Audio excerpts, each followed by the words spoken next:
third major new program is a 36-foot header for combine or swather. The MacDon Draper Header is able to follow the ground contour and not come up out of the crop.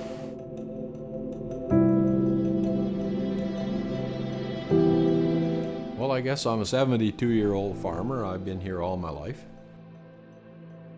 I started when I was, old enough. I can remember driving a grain truck when I was 8 years old. Our farm has always been not basically an innovator, but accept new technology. I was about the third one in the area to have an air seeder. My dad in 1958 bought an Oliver 990 tractor and a three-plex 23-foot cultivator. Somewhere in there, my dad bought a Kilbury swather, and it would be I guess a predecessor of MacDon. In 1988, we had a devastating drought, and we needed something to cut a crop that was probably, I don't think any of it was to the height of our knee. And we come across, or we saw, or I don't know where we saw, this MacDon header. It looked like it's exactly what we needed, where the reel would get to the knife and that you could actually cut right scalp to the ground. We didn't realize at the time that we were going to be the first one really to purchase one.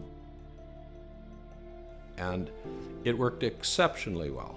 It was a 36 header, which was absolutely crazy by standards at that time.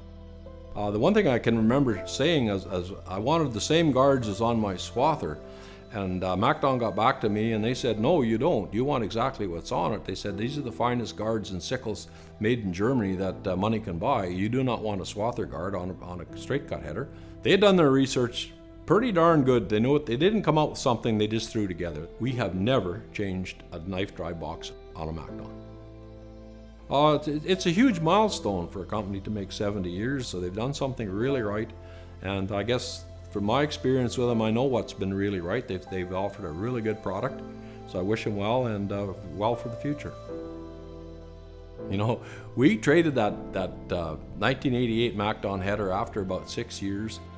The guy who would have got it is probably still running it, in my opinion. I bet it is.